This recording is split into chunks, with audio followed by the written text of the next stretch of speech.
Hello, here I am back again. Can't get rid of me. I'm just finished a painting. It's a 24 by 36 acrylic on canvas. And I just finished it yesterday, late last night, and I've been working on it for about a month, off and on. And I'm going to get my beautiful face out of your way so you can see this painting. Right now I'm blocking a lot of it. So now I'm going to get out of the way. You won't see me until the very end of the video. So here we go. Like I said, this is a 24 by 36 acrylic on canvas. And it's got a special theme. Its basic theme is based upon my video watching on the YouTube channel. I've been watching a YouTube channel now for probably about a year. I discovered it, and at first it kind of disturbed me and maybe a little bit frightened me in some ways because of all this, the sky's falling, all the Chicken Little, and the end of the world's coming. I mean, you name it, you know, it's every doomsdayer's, prepper's dream of, what? Oh, you're shadowing it. Oh, I do, doomsdayers, end of the world, apocalypse, nuclear war, Nibiru, Planet X, polar shifts, alien invasion, the elite,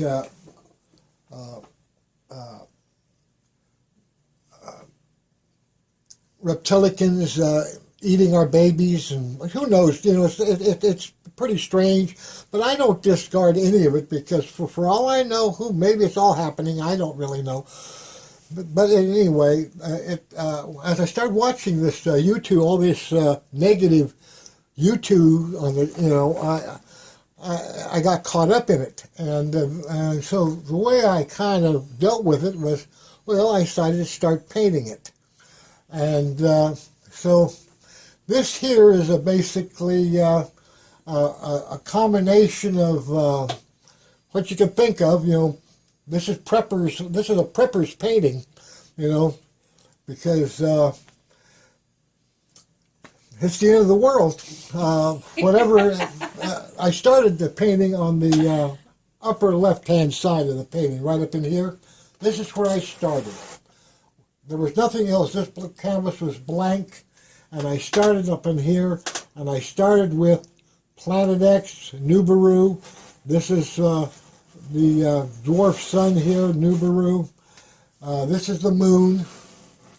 Nibiru's moving in on us, and meteors, that's debris that's in the tail of Planet X is going to bombard us, and plus the gravity of Planet X is changing the polar shifts. So now the polar shifts are changing, and the volcanic reactions is happening because of magnetic change. So this is all the different scenarios and of... the EMP pulse? Oh yes, I haven't got to the EMP pulse, but this is either a sun EMP pulse, or maybe it's a nuclear EMP pulse. It really doesn't make any difference if it's the sun or if the Chinese is doing it to us. But this is what this is, and the pulse is up in space, hits our atmosphere, comes down, and... wipes out the electric. That's right, just wipes out the electric. So, we got the EMP pulse here. We got the meteors coming in from Nibiru, Planet X, creating volcanic seismic action because of polar shifts. So the volcanoes are happening, earthquakes. It's just a mess, but it's a beautiful mess. I was surprised when I started painting this painting of how beautiful how pretty it is, how attractive the end of the world is. And I think that's probably a lot of the Chicken Littles, doomsdayers, oh, the sky's falling, the end of the world's coming, oh, run for your shelter, get under a rock. Well, the only people that's getting under rocks is reptilicans. See, this is a reptilian here. The baby eaters. And I guess, they believe a lot of the political people in power are really reptilians in disguise.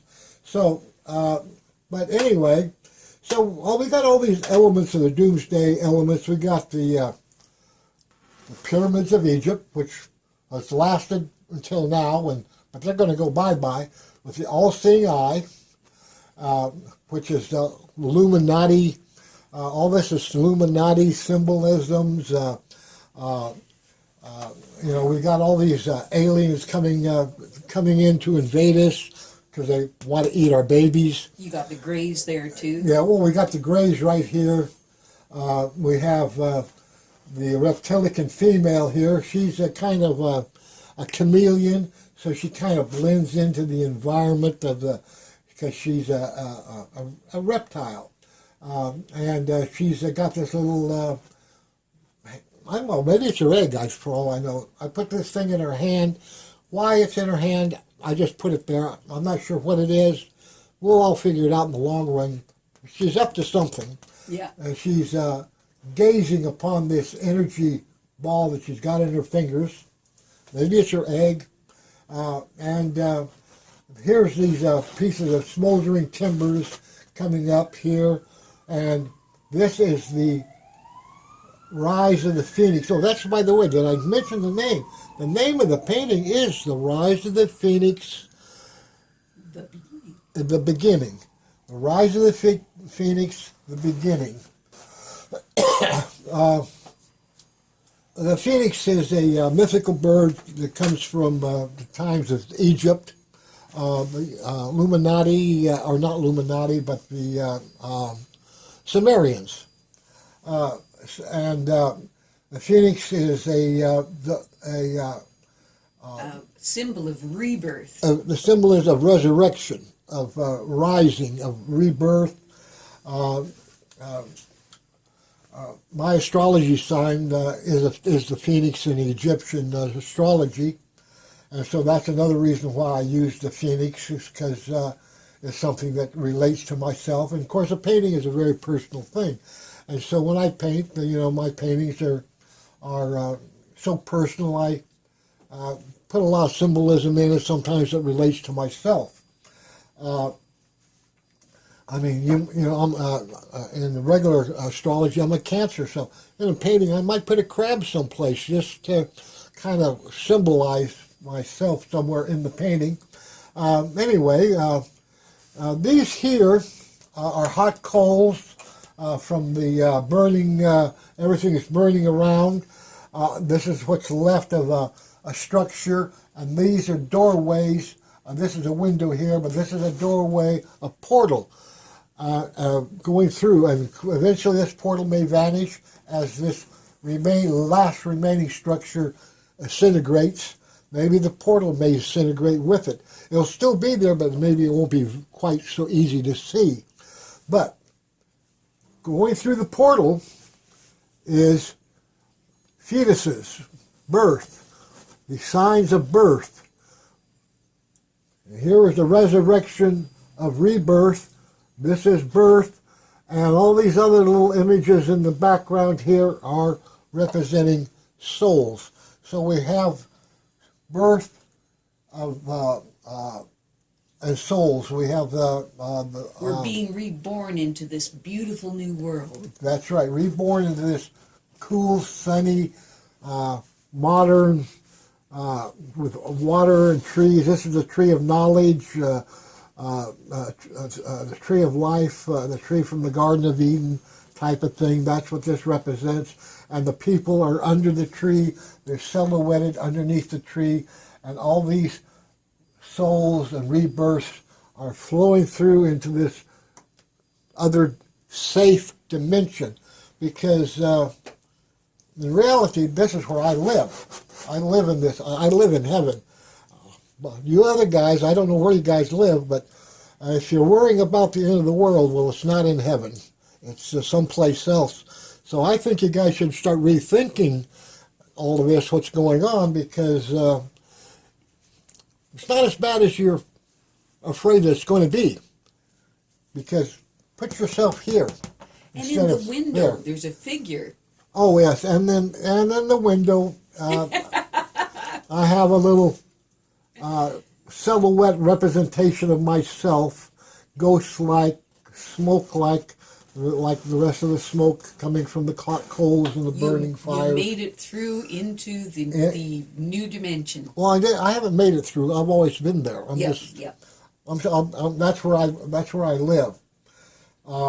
And right here, this was the very last thing I painted into the painting, and I asked myself when I put that in there, what is that? I don't know what that is. I just put it in there. Just because I put it there doesn't mean I know what it is. The closest thing I can tell you from my observation of this whole scene is this is they're round and very purpose, kind of almost like little planets in a way, but I would call them unidentified flying objects, maybe UFOs, like anything you can't quite identify. Isn't it a UFO? If it's in the sky and it's something you've never seen before and it's unidentifiable, it's a UFO. There we go, UFO.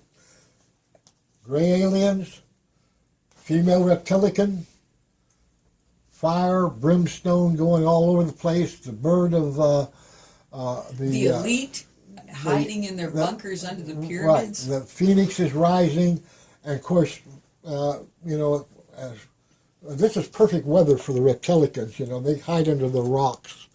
But, we don't have to hide under rocks. We're higher thinking human beings that should live in the sunshine. And lizards, reptiles live under the rocks. They hide and skitter under the rocks, and they eat bugs. And they're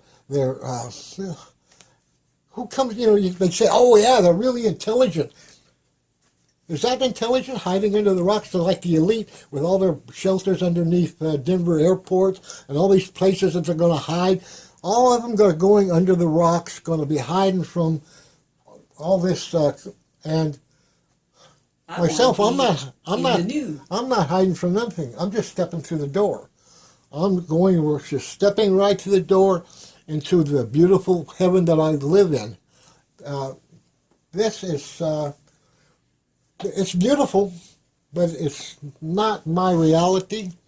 This is other people's ideas of reality, but